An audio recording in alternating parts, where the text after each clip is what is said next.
মা ফাতেমা কিছুক্ষণ পরে দরজার ভিতর থেকে, ঘর থেকে আল্লাহর নবীর সামনে তিনি বসান। মা ফাতেমা হঠাৎ করে ডাক দিলেন, কে? ঘরের দরজার মধ্যে দরজা নাড়াচাড়া করতেছেন কে? আপনি কে মানান? বাইর থেকে জবাব দিচ্ছি, আনা মালাকুল মউত, আনা আজরাইল। এই কথা বলার পরে মা ফাতেমা চোখের পানি ছেড়ে দিলেন। মা ফাতেমা চিৎকার দিয়ে বললেন, ইয়া রাসূলুল্লাহ, ইয়া হাবিবাল্লাহ, আমার জীবনে আমি এমন কোন মানুষ দেখিনি, দরজা খোলার পর আমি দেখলাম তার পাওটা হচ্ছে জমিনে আর তার মাথা দেখা যাচ্ছে আসমানে। ইয়া রাসূলুল্লাহ, এমন একটি ভয়ঙ্কর মানুষ আমার জীবনে আমি দেখিনি। আল্লাহর নবী চক্ষু মোবারকের পানি মোবারক ছেড়ে বলে, মা, ও মা, তুমি দেরি করো না, দরজা খুলে দাও, আল্লাহর মেহমান আমার দরবারে এসেছে, মেহমানকে বসতে জায়গা দাও। ইনি হচ্ছে মালাকুল মউত, যে বাবার থেকে সন্তানকে নিয়ে যায়, সন্তান থেকে বাবাকে নিয়ে যায়, মা থেকে ছেলে নিয়ে যায়, ছেলের থেকে মা নিয়ে যায়, এর নাম হচ্ছে মালাকুল মউত আজরাইল। হে আমার মা ফাতেমা, তোমার কোনো কথা বললে আমাকে বলে দাও, কিছুক্ষণ পরে আমি দুনিয়া ছেড়ে আমার আল্লাহর মহান দিদারে চলে যাব। জোরে বলেন সুবহানাল্লাহ, বলেন আল্লাহু আকবার, আরো জোরে বলেন আল্লাহু আকবার। আমরা মহান আল্লাহ চাই কি চাই না? আরো জোরে বলেন চাই কি চাই না? যদি মহান আল্লাহ চেতে হয়, পেতে হয়, মানতে হয়, একটি মাত্র আদর্শ আমাদেরকে জমিনে মানতে হবে, রাখতে হবে, যে আদর্শের প্রতীক ওয়ালার নাম সবাই বলেন মুহাম্মাদুর। আরো জোরে বলেন না মুহাম্মাদুর। মা ফাতেমা কাঁদতে শুরু করলেন, আমার নবীও কাঁদতে শুরু করলেন। মা ফাতেমা বলে, ইয়া রাসূলুল্লাহ, ইয়া হাবিবাল্লাহ, বুঝিছি মনে হয় আপনি চলে যাবেন, না হয় আমি চলে যাব। আল্লাহর প্যার নবী কেন্দে কেন্দে বলে, ফাতেমা, আমি চলে যাব, আমার নবুয়তের দায়িত্ব, আমার উপরে যা দায়িত্ব ছিল আমি সব দায়িত্ব কমপ্লিট করেছি। হ্যাঁ ফাতেমা, শুধু আমি বিশ্ববাসীর জন্য নবী নয়, বিশ্ববাসীর জন্য আমি শুধু রহমত নয়, কবরের মধ্যে যারা অবস্থান করেছে তাদের জন্য আমি পয়গাম্বার। আমার দায়িত্ব যেমন দুনিয়াওয়ালাদের জন্য রয়েছে, তেমন কবরের মধ্যে যারা গিয়েছে তাদের জন্য রয়েছে। আজকে আমি যদিও দুনিয়া থেকে চলে যাই, কবরের মধ্যে কোটি কোটি উম্মত রয়েছে, তাদের জন্য আজকে আনন্দের দিন। জোরে বলেন সুবহানাল্লাহ, আরো জোরে বলেন সুবহানাল্লাহ। আমার নবী যেমন দুনিয়ার নবী, তিনি তেমন আখিরাতেরও নবী। তিনি যেমন বিশ্ববাসীর জিন্দা যারা রয়েছেন, নারী সমাজ, মহিলা সমাজ, পুরুষ সমাজ, আমাদের জন্য নবী যেমন রহমত, যারা কবরের মধ্যে নারী পুরুষ অবস্থান করেছে তাদের জন্য আমার নবী রহমত। চিৎকার দিয়ে বলেন সুবহানাল্লাহ। এই জন্য আমার আল্লাহ রাব্বুল আলামিন বলেন, 3,24,000 পয়গম্বর আদম থেকে শুরু করে ঈসা নবী পর্যন্ত কোন নবীর শানে আমি যে আয়াত ফিট করি নেই, আমার আল্লাহ বলেন এই ধরনের আয়াত শুধু আমার নবীকে আমি দান করেছি। এই জন্য আমার আল্লাহ বলেন, আমার ভাইয়েরা বলুন, মা বোনেরা বলুন, বিসমিল্লাহির রহমানির রহিম, ওয়া মা আরসালনাকা ইল্লা রাহমাতান লিল আলামিন।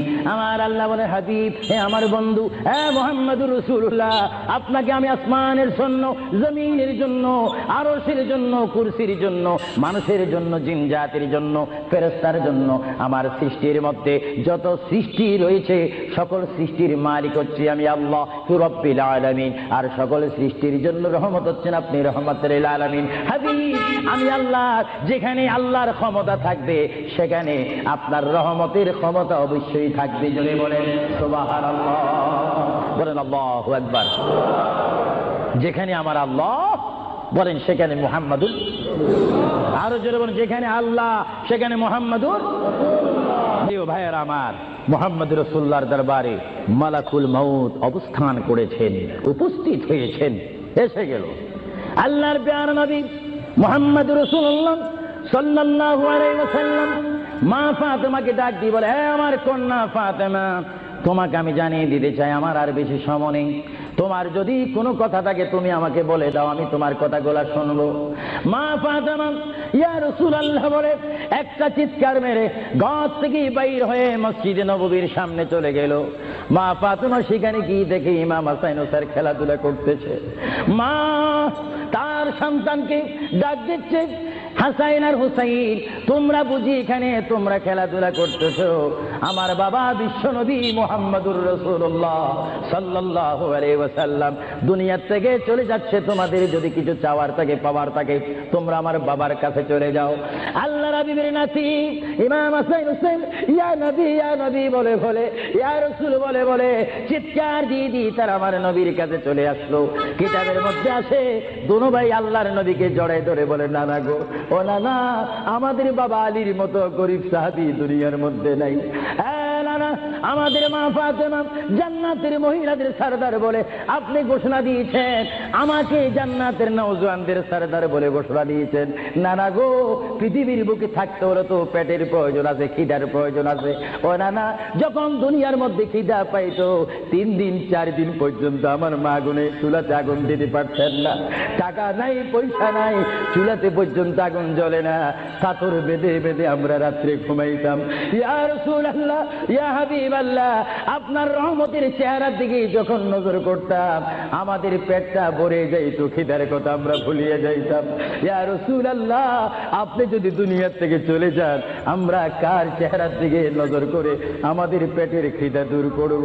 আল্লাহর নবী চক্ষু মুবারকের পানি ছেড়ে বলে, হাসাইন আর হুসাইন, তোমরা কেঁদো না। যতবার তোমরা নামাজ পড়বে আর নামাজের মধ্যে তোমরা বলবে আসসালামু আলাইকা আইয়ুহান নবিয়্যু ওয়া রাহমাতুল্লাহি ওয়া বারাকাতুহু, যতবার তোমরা আমাকে সালাম দিবে ততবার আমি তোমাদের সামনে উপস্থিত থাকবো। জোরে বলেন সুবহানাল্লাহ, বলেন আল্লাহু আকবার। মুহাম্মদুর রাসূলুল্লাহ সাল্লাল্লাহু আলাইহি ওয়াসাল্লাম তিনি নিজে কাঁদেন, হাসাইন কাঁদেন, হুসাইন কাঁদেন, আলীও কাঁদেন, ফাতেমাও কাঁদেন। আজরাইল বলেন তিনি আজরাইলও কান্দা শুরু করেছেন। আমি পৃথিবীতে বহু মানুষের রূহ নিয়েছি, প্রাণ নিয়েছি, কিন্তু আমি মালাকুল মউত কোনোদিন কাঁদিনি। এখন আওলাদ রাসূলের অবস্থা দেখে যখন আজরাইলও কাঁদতেছেন, আল্লাহর প্রিয় নবী সাল্লাল্লাহু আলাইহি ওয়াসাল্লাম মা ফাতেমাকে ডাক দিলেন, হে আমার মেয়ে, তোমাকে আমি কত আদর করেছি, তোমার কোনো কথা আছে কিনা? মা ফাতেমা প্রশ্ন করলেন, ইয়া রাসূলুল্লাহ, আপনি তো দুনিয়া থেকে চলে যাবেন, দুনিয়া থেকে চলে যাওয়ার পরে জায়গাটার নাম হচ্ছে কবর, কবরের পরে একটা জায়গা হবে হাসর। এই হাসরের ময়দানে কোটি কোটি উম্মত, মা ব্যতীত, বাবা ব্যতীত, আত্মীয় স্বজন ব্যতীত অসহায় হয়ে মানুষ নফসি নফসি করবে, মানুষ নিজের ঘামে নিজেরা সাঁতার কাটবে। ইয়া রাসূলুল্লাহ, ওই বিশাল 12 সূর্যের চাপ মাথার উপরে থাকবে, ওই কঠিন মুসিবতের সময় আমরা আপনাকে কোথায় পাবো?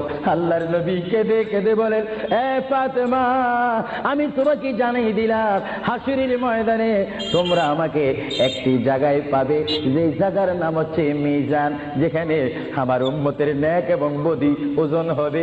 ওইখানে আমি নবী দাঁড়িয়ে থাকবো, আমার উম্মতকে যেন ফেরেশতারা জাহান্নামে নিতে না পারে। জোরে বলেন সুবহানাল্লাহ।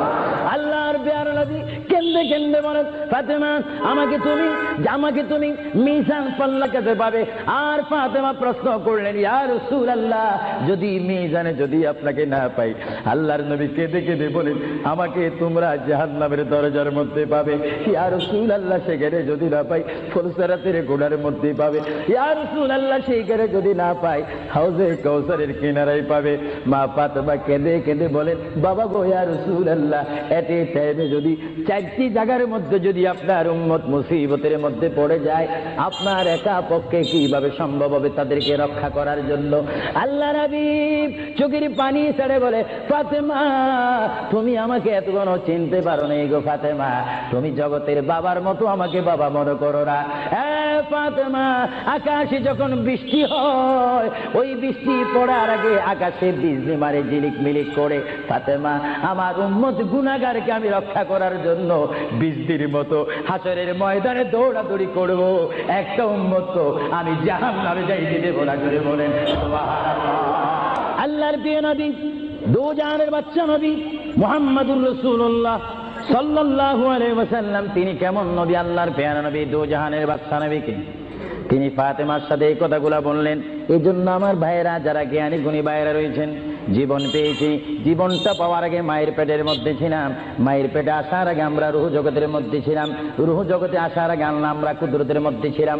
বাইরে আমার প্রথম ছিলাম কুদরতের মধ্যে, তারপর আমি আপনি এসেছি আলমে আরওয়াহ রুহ জগতের মধ্যে, তারপরে বাবা এবং মায়ের মাধ্যমে আমরা এসেছি মায়ের পেটের মধ্যে। মার পেটকে আমরা বিশাল পৃথিবী মনে করেছিলাম। মায়ের পেট থেকে আমরা আসলাম ধরার বুকে জমিনের মধ্যে, আবার জমিন থেকে আমরা চলে যাব কবরের মধ্যে, কবরের মধ্য থেকে আমরা উঠবো হাসরের ময়দানে। হাসরের ময়দান কঠিন ময়দান হবে, যেই ময়দান নাম হাসরের ময়দান, যে ময়দানে 12টি সূর্যের তাপ এক মোড়ম হাতের উপরে থাকবে। নিজেরা নিজের গামী সাঁতার করবেন, ইয়া নাফসি বলে বলে আমরা চিৎকার মারবো। সেই হাসরের ময়দানে, কঠিন মুসিবতের ময়দানে 50,000 বছর আপনাকে আমাকে অবস্থান করতে হবে। আর সেই কঠিন হাসরের ময়দানে আমার নবী নিজেই হাদিস শরীফের মধ্যে বলেন, শাফাআতি লিআহলিল কাবাইর মিন উম্মতি। আল্লাহর প্যারা নবী হাদিস শরীফের মধ্যে বলেন, ওই ধরনের ওই শ্রেণীর উম্মতের জন্য আমার সুপারিশের দরজা খোলা থাকবে, যেই সমস্ত উম্মত আল্লাহর জমিনে গুনাহ করেছে, গুনাহ করার পরে আমার আল্লাহ ক্ষমা করেনি, বান্দা কাঁদার মতো কেঁদেছে, তারপর আল্লাহর দয়া হয়নি। ওই হাসরের ময়দানে উম্মতের চেহারা দেখে দেখে আমি নবী তাদের ডাইন হাত ধরে ধরে আমি সুপারিশ করে করে আমার মহান আল্লাহর গোসাকে পানি করে আমার উম্মতগুলিকে আমি জান্নাতে পৌঁছাই দেব। জোরে বলে